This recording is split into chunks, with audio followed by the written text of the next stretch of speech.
ஸ்ரீ குருப்பியோ நமஹ. ஸ்ரீ மகாபரிவாச்சரணம் மகாபரிவாச்சரணம் மகாபரிவாச்சரணம்.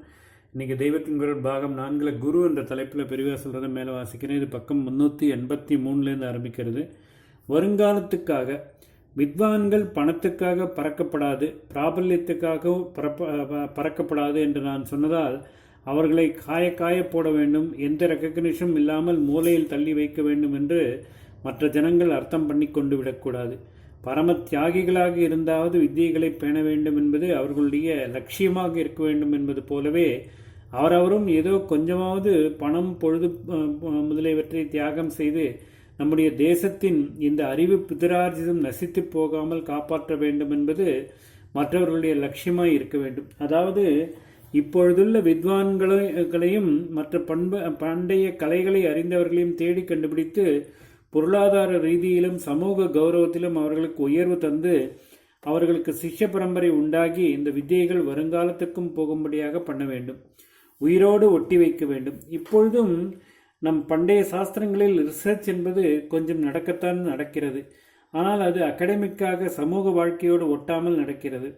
பேப்பர் படிப்பது, தீசிஸ் எழுதுவது, செமினார் சிம்போசியம் என்று நடத்துவது, ஸ்காலர்கள் என்று பொறுக்கி எடுத்த சில பேர் மட்டும் டிஸ்கஸ் பண்ணுவது, அப்புறம் 100, 200 என்று விலை வைத்து புஸ்தகமாக போட்டு லைப்ரரிகளில் வைத்து அந்த புஸ்தகங்களில் சிலந்தி கூடு கட்டுவது, புஸ்தகம் ரிலீஸ் ஆகிற போது விழா நடத்தி மந்திரிகளும் ஜட்ஜுகளும் நம்முடைய கல்ச்சரை பற்றி லெக்சர் செய்வது, பத்திரிகைகளில் பெருசாக புஸ்தக விமர்சனம் செய்வது, அப்புறம் கொஞ்ச காலத்தில் பேசியவர்களும் எழுதியவர்களுமே அடியோடு மறந்து போய்விடுவது என்பதாகத்தான் இப்பொழுது நடந்து வருகிறது. இப்பொழுதைய செட்டப்பில் நம்முடைய பண்டைய வித்தைகளுக்காகவும் சிரமம் எடுத்துக்கொண்டு இப்படி ஆராய்ச்சி, விவாத மகாநாடு, நூல் வெளியீடு என்றெல்லாம் நடத்துகிறார்களே என்று அவர்களை பாராட்ட வேண்டும் என்றாலும் அவர்கள் செய்வது நிற்காமல் சமூகத்திலேயே வேர்பிடிக்காமல் கொஞ்ச காலத்திலேயே எடுபட்டு போய்விடுவதை சொல்லாமல் இருக்க முடியவில்லை. இப்படி இல்லாமல் இவற்றை சமூகத்தின் உயிரோடு ஒட்டி வைக்க வேண்டும். அதற்கு இவற்றிலேயே தங்களுடைய உயிரும் வாழ்க்கையும் கலந்து போய்விடும்படியாக பண்ணிக்கொள்ளும் குரு சிஷ்ய பரம்பரை ஏற்பட்டால்தான் முடியும்.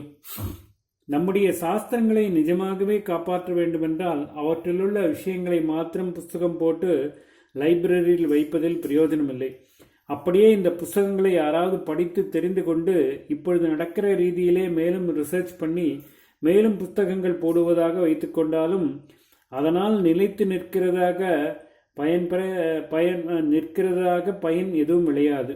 புஸ்தக படிப்பால் பெறுகிற வெறும் விஷய ஞானம் என்பது எத்தனையோ தப்புகளுக்கும் விபரீதத்துக்குமே இடம் தரலாம் அல்லது வீணாக போய்விடலாம். நம் தேசாச்சாரப்படி உருவான இவ்விஷயங்களை நம்முடைய தேசாச்சாரத்தின்படியே ஏற்பட்டுள்ள சாஸ்திரிய முறைப்படி மாணவனுக்கு வினயம், புலநடக்கம், மற்ற ஒழுக்கங்கள், உயர்குணங்கள், ஈஸ்வர பக்தி முதலியவற்றோடு கலந்து கொடுத்தால்தான் அவனுக்கும் ஸ்ரேயஸ் ஏற்பட்டு அவனால் உலகுக்கும் க்ஷேமம் உண்டாகும். எல்லா துறையிலும் குருகுல வாசம். இதற்கு ரொம்பவும் தலை சிறந்த வழி குருகுல கல்வி.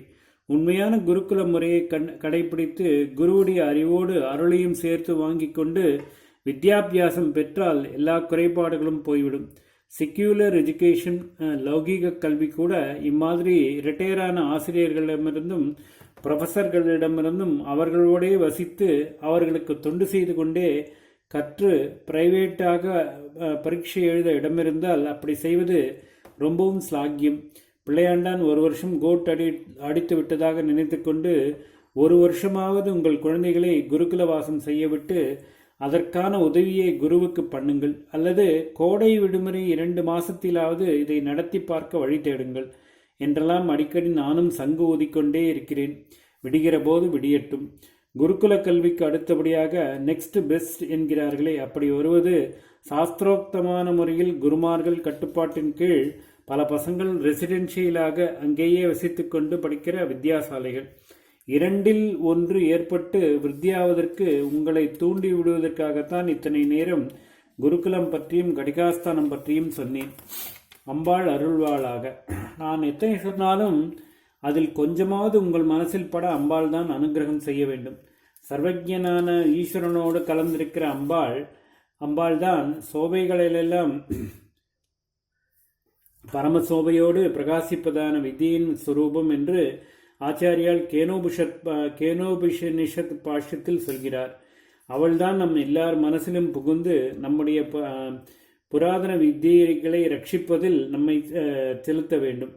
வித்தம்தான், பணம்தான் குறி என்று நம்முடைய மனப்பான்மையை மாற்றி வித்தியே லட்சியம் என்ற ஈடுபாட்டை அவளுடைய அனுகிரகம்தான் உண்டாக்கி தர வேண்டும். இதுவரை யுகாந்திரமாக வித்யா பிரகாசம் விளங்கி வந்த இந்த தேசத்தில் இருள் மூடுமாறு விடப்படாது.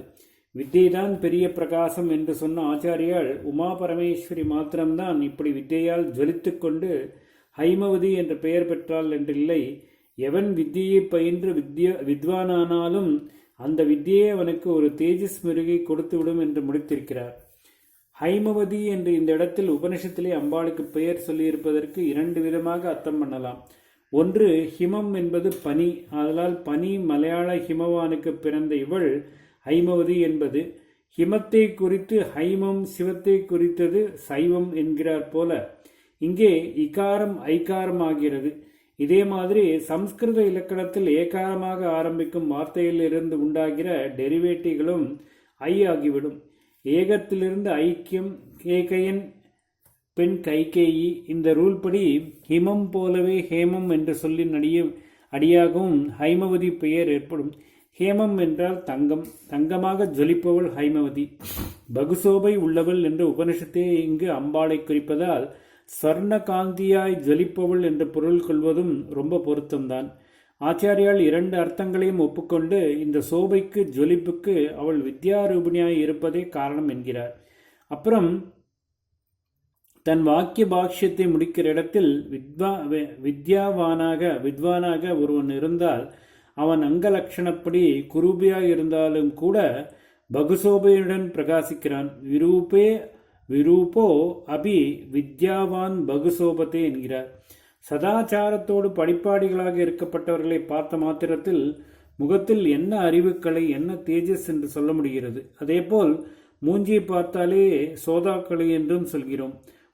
முன்னே சொன்ன சைக்கிள் படல் உதாரணப்படி நம் பூர்வீகர்களின் வித்யா பிரகாசத்தின் பலத்தில் இப்பொழுதும் நம்மில் சிலர் முகத்திலாவது இந்த தேஜஸ் இருக்கிறது. சைக்கிள் நின்று போகாமல் அவள் கிருபைதான் ஓட்டுவித்து எல்லார் முகத்திலும் சோபையை உண்டாக்கி தேசம் முழுவதிலும் அறிவொளி பரவச் செய்ய வேண்டும். ஓம் ஸ்ரீ குருப்பியோ நமஹ. ஸ்ரீ மகாபரிவாஜரணம் மகாபரிவாஜரணம் மகாபரிவாஜரணம்.